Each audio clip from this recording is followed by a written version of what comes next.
Bonjour et bienvenue dans Le Monde Devant Soi, le podcast d'actualité internationale de Slate.fr. Je suis Christophe Caron et je suis en compagnie de Jean-Marie Colombani, directeur de la publication de Slate. Bonjour Jean-Marie. Bonjour Christophe. Et d'Alain Frachon, éditorialiste au Monde et spécialiste des questions internationales. Salut Alain. Salut Christophe. Après l'officialisation des candidatures de l'Ukraine et de la Moldavie à l'entrée dans l'Union européenne par les 27, c'est au tour de l'OTAN d'ouvrir ses portes à deux nouveaux pays. Ce mercredi 29 juin, lors d'un sommet de l'organisation à Madrid, la Turquie a levé son veto à l'adhésion de la Suède et de la Finlande. Voilà donc le processus lancé pour passer de 30 à 32 pays dans l'Alliance, une adhésion qui devra toutefois être ratifiée par les parlements des États membres. Et c'est bien sûr en réaction à l'attitude agressive de la Russie que ces deux pays, modèles d'une certaine neutralité géopolitique, ont décidé de changer de stratégie. Russie qui d'ailleurs fut au centre des discussions de ce sommet où s'est relancée une alliance dont certains regrettaient, rappelez-vous, la mort cérébrale. Mais Moscou ne fut pas le seul sujet de conversation, on va le voir ensemble. D'abord, Jean-Marie, Alain, pourquoi la Suède et la Finlande ont ressenti le besoin de nous rejoindre ? Est-ce qu'il y a une réelle menace de la part de la Russie ?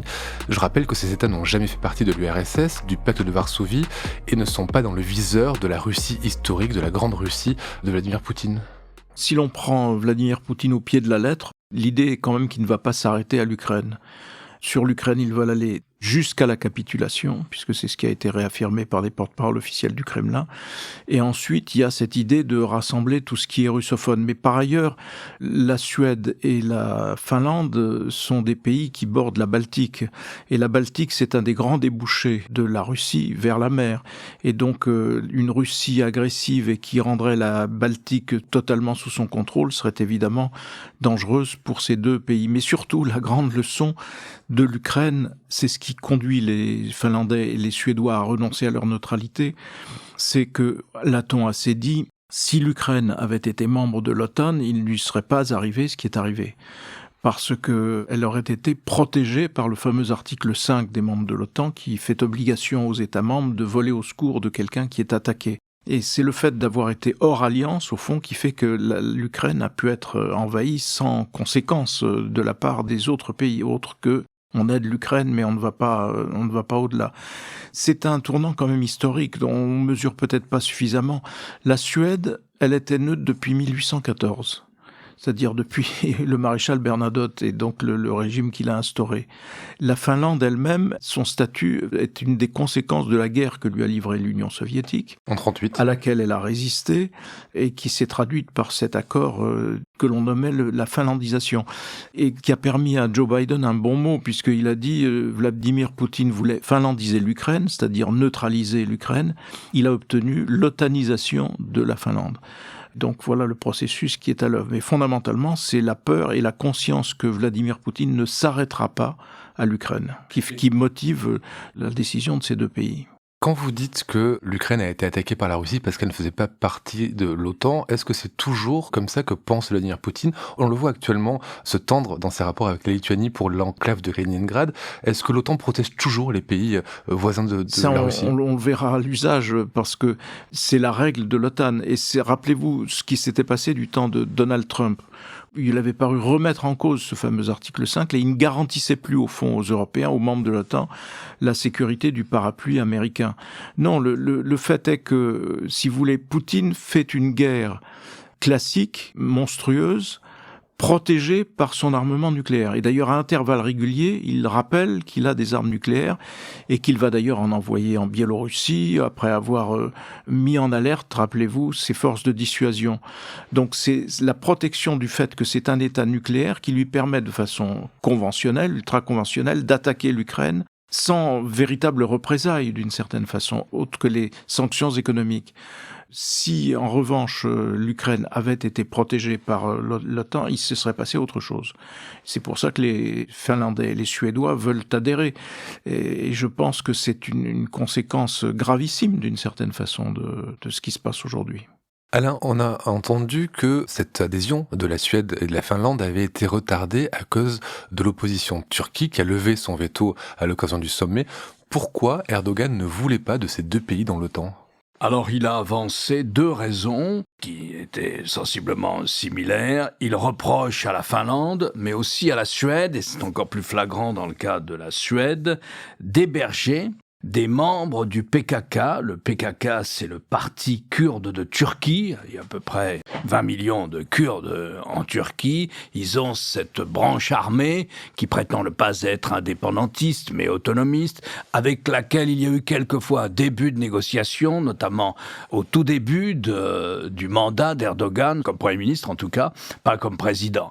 Et alors Erdogan dit « Moi, j'ai une liste de gens, de Kurdes, que vous hébergez, à qui vous avez donné l'asile politique, et je veux que vous les expulsiez et qu'ils soient jugés chez nous. » Pire encore dans le cas de la Suède, puisque la plupart de ces gens ont obtenu la nationalité kurde, et qu'il y a même une représentation kurde au Parlement assez forte, dont dépend d'ailleurs la majorité du gouvernement actuel. Donc voilà, les raisons, c'est ça, c'est le soutien aux Kurdes de Turquie.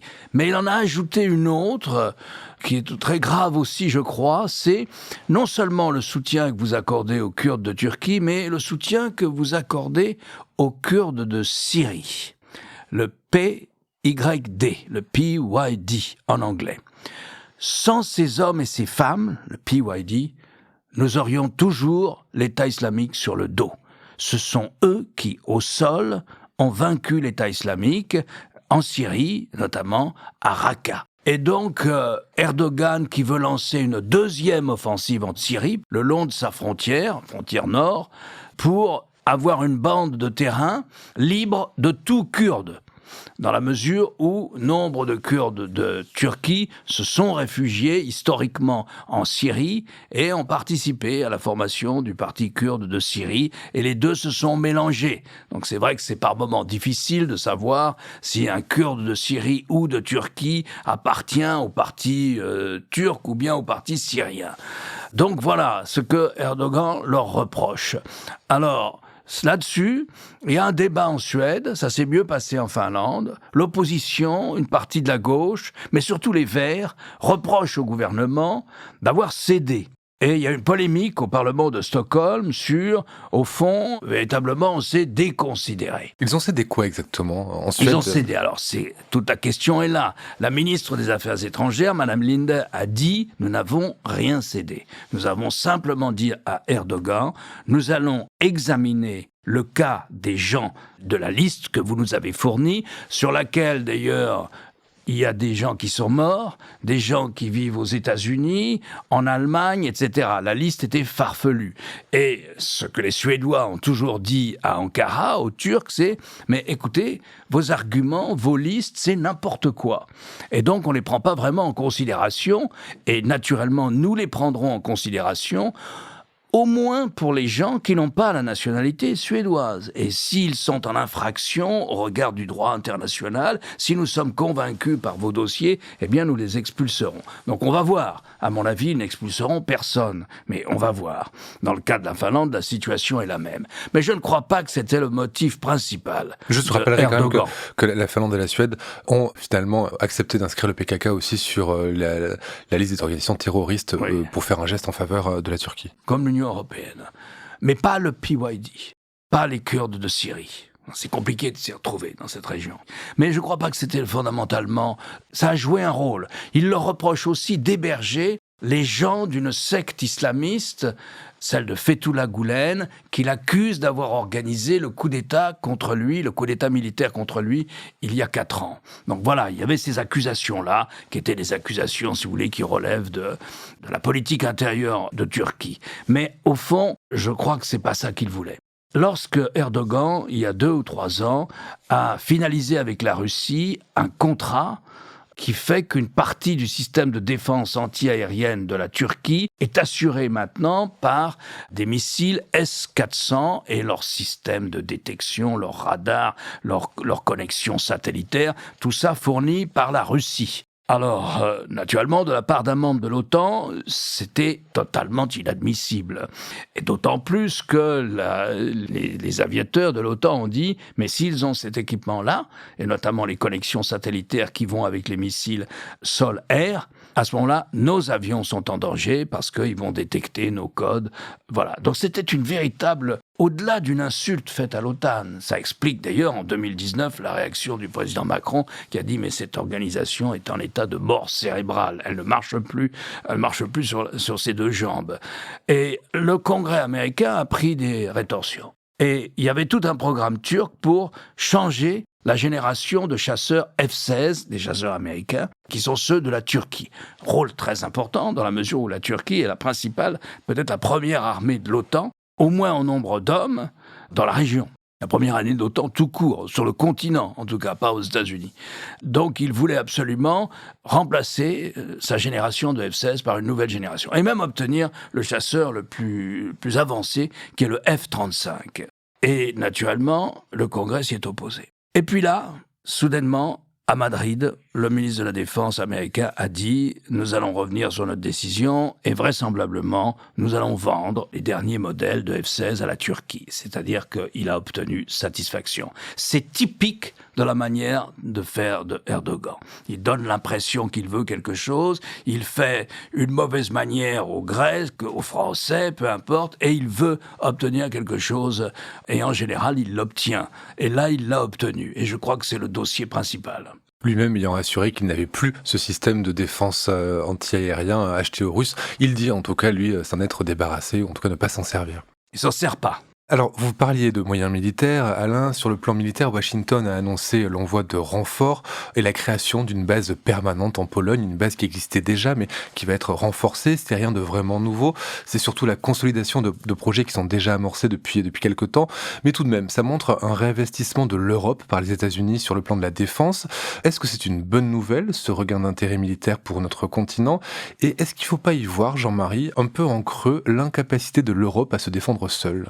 L'incapacité, elle est évidente, mais je veux dire, c'est un problème pendant depuis longtemps et qui est en voie, qui avance néanmoins, puisque ce qui a avancé et ce qui est inscrit dans les résultats de ce sommet de Madrid, c'est que l'Union européenne, dans ses efforts de défense, serait complémentaire de l'OTAN.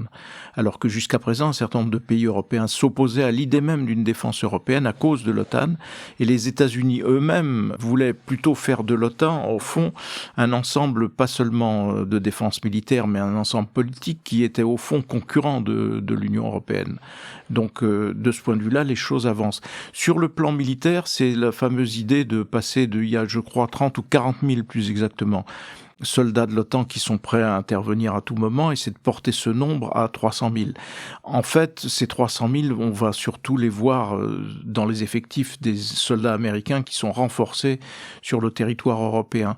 Mais ce qu'il faut noter d'intéressant dans cette attitude de l'OTAN, qui est évidemment bienvenue, parce que compte tenu de ce que promet Poutine, compte tenu de ce qu'il a en tête, où il cite Pierre le Grand, Catherine la Grande, où les populations russophones ont vocation à rejoindre la Russie, ainsi de suite, enfin tout un discours qui est quand même assez glaçant et assez effrayant s'il le poursuit, ou s'il a les moyens de le poursuivre, c'est-à-dire s'il gagne la guerre en Ukraine. En même temps, il y a une assez grande prudence de l'OTAN. Par exemple, la hantise de Poutine, ce sont des bases permanentes de l'OTAN, notamment dans les pays sous le contrôle de l'Union soviétique. Et donc, il n'y a pas de base permanente dans ces pays-là. Il y a simplement un embryon d'état-major en Pologne qui va être étoffé. Mais c'est différent d'une base permanente. Et donc, la mobilité va continuer de prévaloir. Ça, c'est plutôt une manifestation de non-escalade de la part des pays de l'OTAN. On prend des précautions, on essaie de mieux se défendre, on s'organise un peu mieux. Les Américains montent leurs effectifs dans les pays, là où ils sont stationnés dans les pays européens, mais il n'y a pas de nouvelle installation propre à l'OTAN dans les pays qui ferait évidemment bondir Vladimir Poutine. En parlant de Vladimir Poutine, j'évoquais en début d'épisode les tensions qu'il y a actuellement entre Moscou et Vilnius à propos de cette enclave de Kaliningrad. Qu'est-ce qui se passe exactement là-bas et quels sont les risques d'escalade éventuelle qu'il pourrait y avoir entre le pays de l'Union européenne et la Russie ? Il y a toujours des risques. Il y a donc cette base sur cette enclave qui est russe, où il y a des missiles russes, des militaires russes, un port aussi, naturellement. Et il y a toujours des risques. On est sur la Baltique, c'est une mer contestée, c'est une mer aux frontières multiples. Et donc, la Lituanie a dit, il y a une voie terrestre par la Lituanie.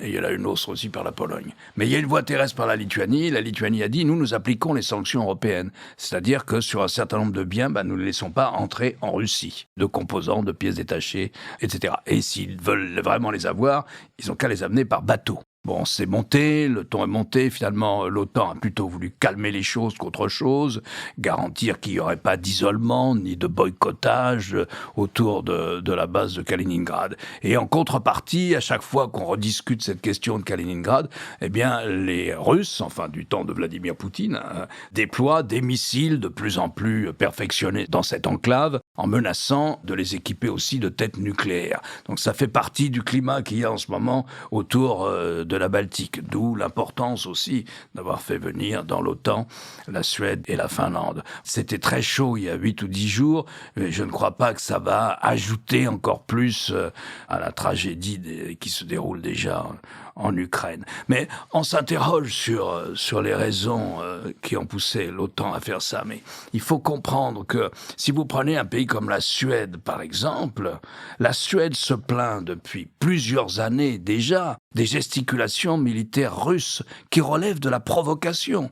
C'est-à-dire que les pilotes suédois décollent plusieurs fois par semaine pour garantir que les chasseurs russes qui frôlent l'espace aérien suédois. Sur les limites du viol de l'espace aérien des pays. À tel point que la Suède a rétabli le service militaire. Donc la Suède a vécu dans cette ambiance d'agressivité et de bellicisme qui est celle de la Russie de Vladimir Poutine, au moins depuis 2014. Parce que lorsqu'on parle de ces questions de l'OTAN, je ne veux pas revenir sur l'historique de cette histoire, mais quand même, il n'y a pas d'armée de l'OTAN en tant que telle, ça n'existe pas. L'OTAN, c'est une organisation politico-militaire. Alors, elle a un commandement intégré, dans lequel on n'est pas obligé d'être, d'ailleurs, mais si vous y êtes, vos officiers sont là. C'est un état-major qui sera sollicité s'il y a une opération, à laquelle vous avez le droit de ne pas participer. Vous pouvez y participer, mais vous pouvez arrêter d'y participer aussi. Donc, tout ça est assez libre. Et puis, il y a la partie politique, c'est l'Assemblée générale, avec aussi une représentation permanente qui se trouve à Bruxelles. Et simplement, ça veut dire que ces armées s'entraînent ensemble, essayent d'avoir des normes communes, sinon d'armement, au moins de télécommunications, mais surtout, elles s'engagent, si un des membres est attaqué, à ce que la solidarité collective, ce qu'on appelle l'article 5, joue en sa faveur. Bon, lorsqu'on a accueilli dans l'OTAN les anciens pays du pacte de Varsovie, la Pologne, la Hongrie, la Roumanie, la Tchécoslovaquie à l'époque, puis après ils se sont séparés. Les Russes se sont toujours opposés. Ils ont dit c'est pas normal, c'est pas fair play. Nous avons dissous le pacte de Varsovie. En fait, il s'est dissous de lui-même. Et au fond, on pourrait concevoir un système de sécurité dans lequel il n'y aura pas l'OTAN non plus, puisque nous ne sommes plus une menace. Ce qui n'était pas faux d'ailleurs. On aurait pu concevoir quelque chose. Mais sauf que très vite, au moins à Moscou, au moins à la Douma, a été adopté du temps de Yeltsin, un livre blanc très dur qui continuait à définir l'Occident comme l'ennemi, donc ça n'a pas facilité les choses. Les Polonais, les Tchèques et les autres ont voulu rentrer dans l'OTAN. Bon, ils sont rentrés dans l'OTAN, les Russes ont dit qu'ils n'étaient pas contents, on a conçu un mécanisme de consultation permanent avec les Russes. Mais tout le monde comprenait bien que l'Ukraine, c'est-à-dire une ancienne république soviétique et non pas un pays du pacte de Varsovie, un pays qui dépendait vraiment de l'Union soviétique, de même que la Moldavie ou bien la Géorgie, mais enfin l'Ukraine, c'était une ligne rouge. Alors c'est pas marqué dans un traité, c'est pas marqué, mais tout le monde comprenait ça. Et puis est arrivé George Bush Jr., un sommet à Bucarest en 2008 où, sous la pression de George Bush Jr. et des Britanniques, il a été consigné que l'Ukraine avait vocation à rentrer dans l'OTAN. Ce qui était effectivement franchir une ligne rouge implicite, même si elle ne figure pas dans un traité. Donc c'était une manière de provocation, qui était d'autant plus inutile qu'on se mettait d'accord aussi pour dire, notamment sous la pression des Allemands et des Français, qu'on n'ouvre pas l'adhésion. Alors, vous avez vocation à être membre de l'OTAN, mais on n'ouvre pas l'adhésion, donc vous ne serez pas membre de l'OTAN. Voilà la situation. Bon, les Russes, évidemment, ont protesté très fort en disant « là, vous franchissez vraiment une ligne rouge » et protestation telle que, finalement, Il y a eu des événements intérieurs ensuite en Ukraine, mais si vous voulez, dans la foulée de ce sommet de Bucarest, on arrive à l'annexion de la Crimée par la Russie, c'est-à-dire que la Russie s'empare d'une partie de l'Ukraine. Non seulement la Crimée, mais qu'elle favorise la sécession d'une partie du Donbass, donc une autre région de l'Ukraine. Voilà comment on est arrivé là. Jusqu'à ce que la Russie annexe la Crimée, il n'y avait pas de force de l'OTAN, et notamment de base de l'OTAN, dans les pays nouvellement accueillis par l'Alliance Atlantique. Il n'y en avait pas. Il n'y avait pas de structure permanente, il n'y avait pas d'armes de l'OTAN, il pouvait y avoir des manœuvres, mais elles devaient être limitées dans le temps, les Russes en étaient prévenus, ils avaient des observateurs à ces manœuvres, voilà quelle était la situation. Et lorsque la Russie a fait ce geste, elle, de franchir plus qu'une ligne rouge, mais d'attaquer un voisin qui ne la menaçait pas, eh bien, à ce moment-là, l'OTAN a réagi et a déployé des effectifs symboliques, mais limités, et du matériel dans ces pays-là. Donc voilà aussi ce qui s'est passé. Voilà ce qui s'est passé, qui a poussé finalement la Finlande et la Suède à vouloir intégrer l'OTAN face à cette manière d'imprévisibilité, de mélange de bellicisme et d'imprévisibilité de Vladimir Poutine. Du temps de la guerre froide, il y a eu toujours une rationalité partagée entre les militaires des deux camps. Certes, on s'affrontait en Afrique, on s'affrontait en Amérique centrale pour étendre le territoire, chacun son territoire. Mais il y avait une rationalité partagée, qu'il s'agisse du nucléaire ou qu'il s'agisse du théâtre européen. On s'était entendu, on partageait les mêmes normes, la même façon de faire. Tout ça est fini avec Vladimir Poutine. Et d'ailleurs, on aurait pu s'en apercevoir bien plus tôt que le fameux grand stratège du Kremlin était animé par des ambitions néo-impériales ou post-impériales des plus dangereuses pour tous ses voisins. Donc voilà un petit peu le cheminement qui fait que des pays comme la Finlande et la Suède ont voulu se protéger et envoyer un signal à Moscou. Alors pour compléter le tableau que vient de faire Alain, il faut rappeler qu'il y a 10 ou 12 ans, je crois 12 ans plus exactement, lors d'un précédent sommet de l'OTAN, l'ordre du jour de ce sommet de l'OTAN, c'était établir un partenariat stratégique avec la Russie de Vladimir Poutine. Et donc, tous les chefs d'État et de gouvernement qui étaient interrogés à ce sujet n'avaient que ce mot-là à la bouche, partenariat stratégique. Et donc, c'est ça qui était sur la table. Et c'est ça qui a volé en éclats, alors que toute la propagande de Vladimir Poutine consiste à dire qu'il était attaqué par l'OTAN, alors que l'OTAN demandait explicitement de nouer un partenariat. Donc c'était tout sauf une volonté belliciste ou agressive vis-à-vis de Poutine. Et donc c'est ça qui n'a pas vu le jour, puisque Poutine avait évidemment d'autres ambitions et qu'il se sert de cette réputée ou soi-disant hostilité de l'OTAN pour justifier ses actes, notamment contre l'Ukraine. L'argument qu'il faisait valoir, c'était sur l'Ukraine, il y a 1500 kilomètres de frontière entre la Russie et l'Ukraine. Et il disait, tout le long de cette frontière, je ne veux pas qu'il y ait de bases qui puissent attaquer la Russie, et ainsi de suite. Alors là, il vient de gagner 1300 kilomètres, qui est la longueur de la frontière entre la Finlande et la Russie, où là, je veux dire, bref, je ne sais pas quand des gens à Moscou vont commencer de considérer que tout ça, c'est une politique de gribouille qui aboutit exactement au résultat contraire de celui qui est recherché. Vladimir Poutine qui a dénoncé des volontés, je cite, impérialistes de l'OTAN suite à cette adhésion de la Suède et de la Finlande. Alors, on le sait, l'OTAN a été constituée par le bloc occidental contre la menace soviétique, mais il y a quelque temps, on avait entendu Joe Biden évoquer l'idée de décentrer l'OTAN vers l'Asie, de regarder vers l'Asie, et dans ce sommet de Madrid, on a vu deux pays invités, la Corée du Sud et le Japon, et on a vu aussi dans les conclusions de ce sommet, la Chine présentée comme un défi pour l'OTAN.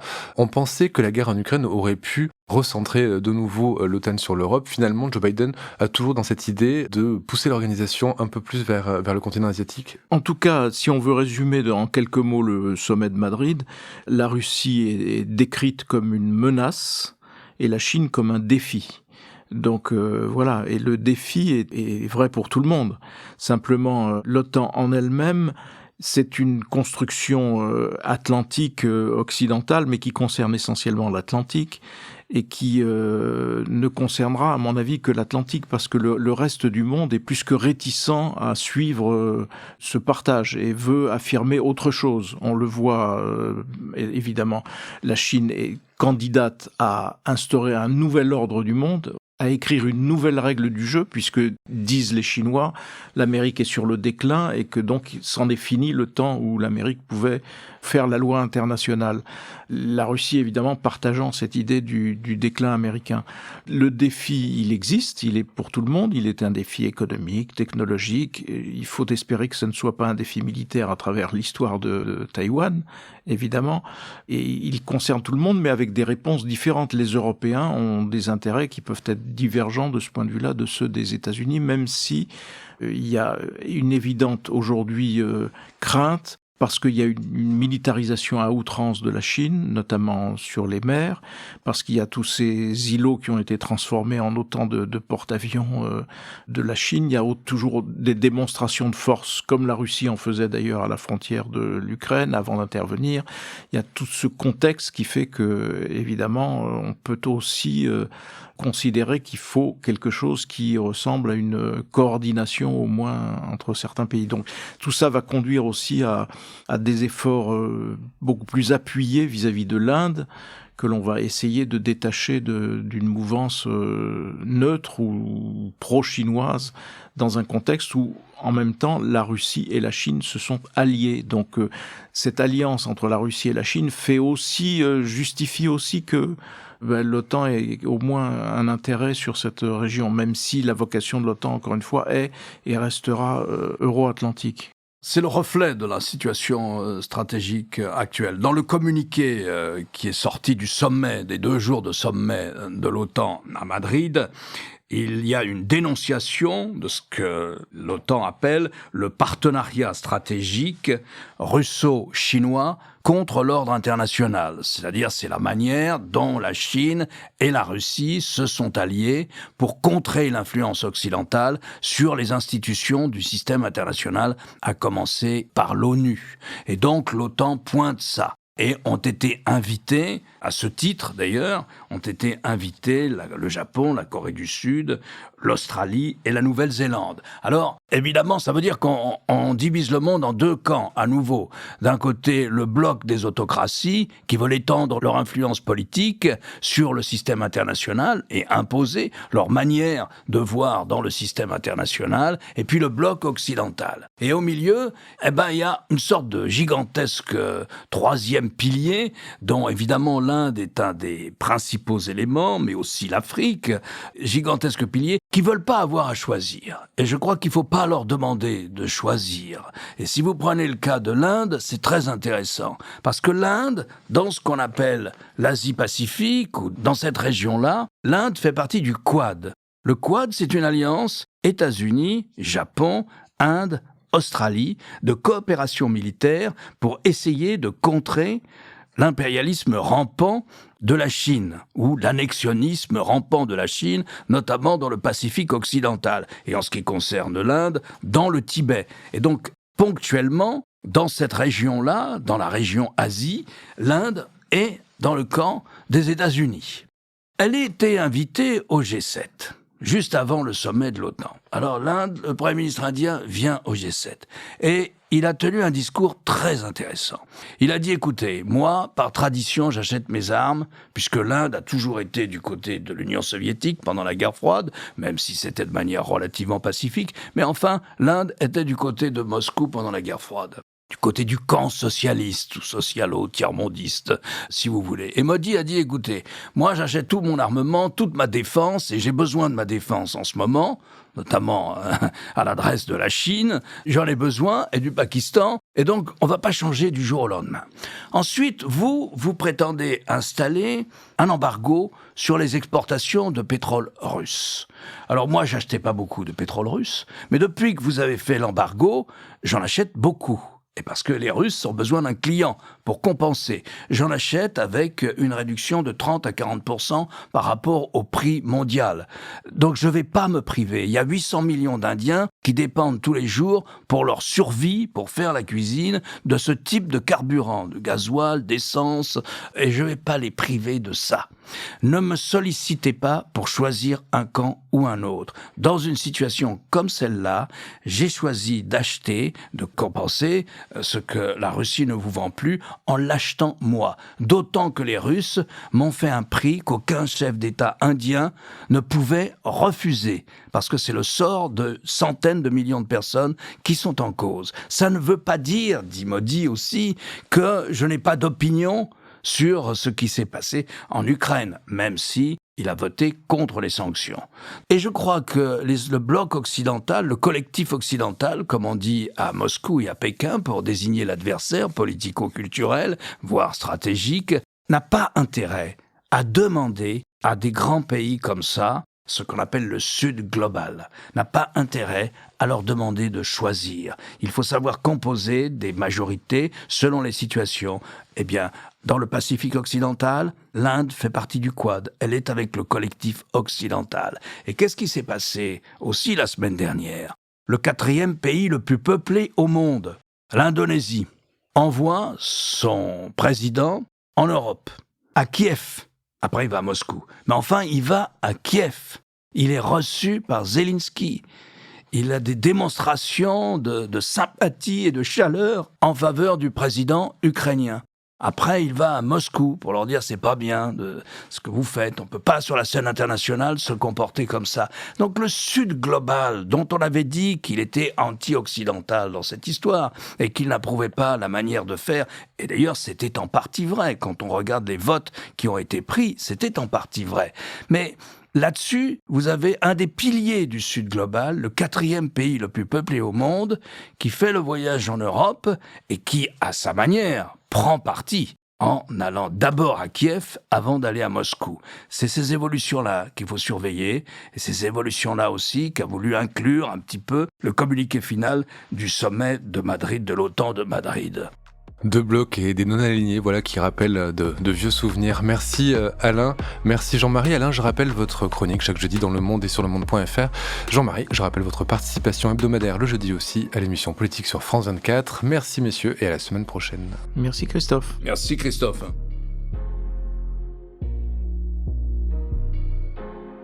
Retrouvez Le Monde devant soi chaque vendredi sur slate.fr ou votre plateforme de podcast préférée.